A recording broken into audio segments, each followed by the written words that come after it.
And action! NadNad, one of my YouTube subscribers, had a question about apple cider vinegar and its use as a medicinal product. And it's been touted as being medicinal for about 2 decades. But you can find it in Egyptian texts, in Hippocrates, I think, mentioned it. And there's actually a book out there, The Apple Cider Vinegar Diet or something like that. So it's going to come in and out of favor. But as far as its use, well, just remember this. It is an acid.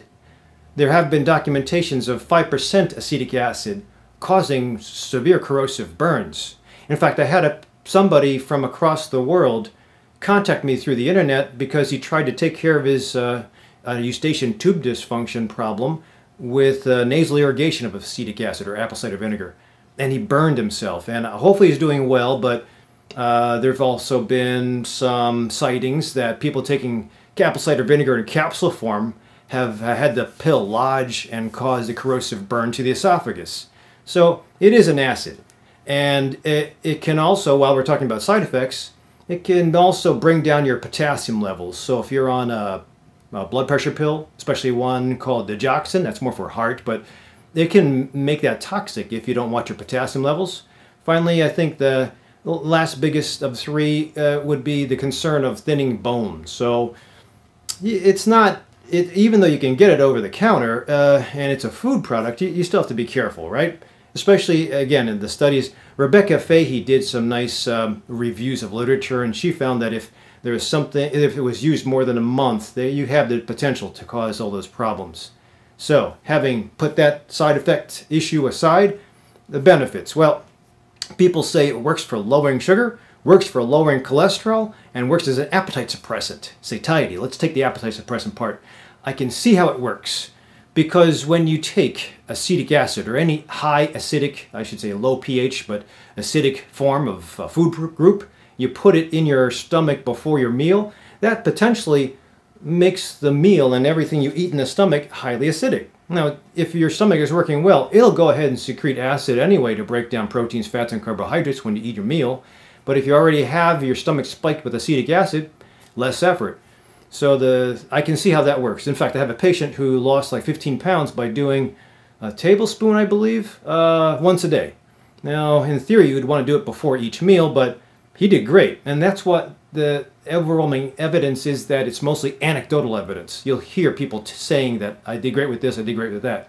So, I mean, if it works to lower or to make you satiated and not make you as hungry, I think the concept can be explained by when you have a highly acidic stomach that's full of food, the stomach slows down its release from the stomach to the small intestine, making you more full. And if you have a sense of fullness, you're going to be satiated, so you won't eat as much.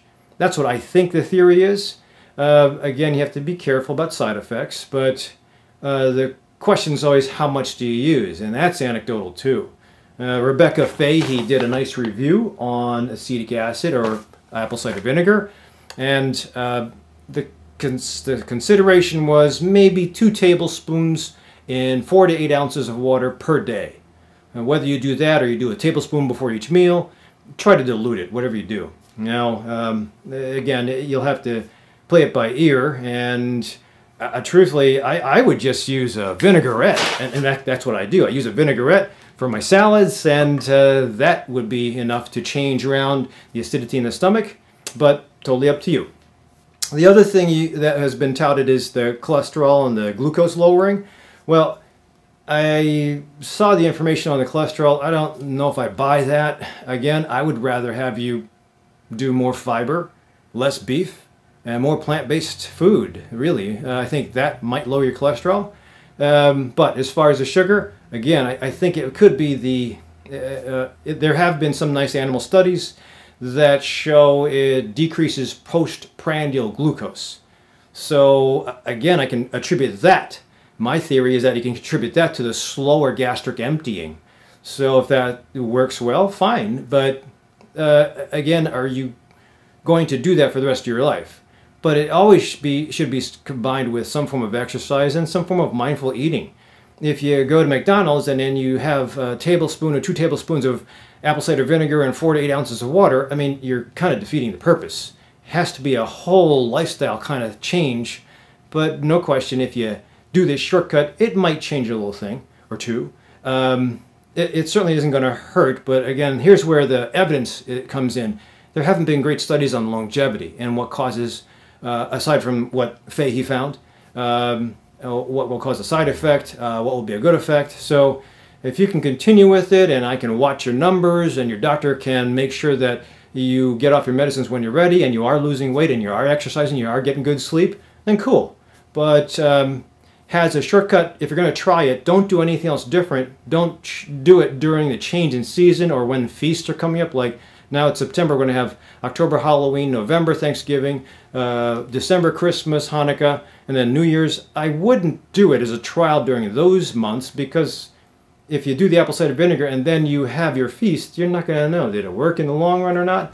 So I would probably pick a 2-month time period or 2-month window when you keep your diet solid. Hopefully you've made a good diet, and you just add that as a variable, and then you see what happens after 4 weeks. Whether you stick your own fingers or your doctor checks your hemoglobin A1C, you can see. You can certainly check your weight and notice your satiety or not, but I think it's worth it to try. Again, the amount I would go with, as long as you don't have any problems with allergies to apple cider vinegar, would be 2 tablespoons in 4 to 8 ounces of water, really mixed up, and once a day. As far as what time of the day, I'd probably pick it before your biggest meal. Now, I don't like the taste of that stuff. I mean, there's certain dishes. There's something called adobo in Filipino delicacy that has vinegar in it, and that is great. But if you're not used to vinegar, you should get ready for it, because it's a little different. But again, if you can hold your nose, swallow the water down, and see the effects, by all means, give it a try.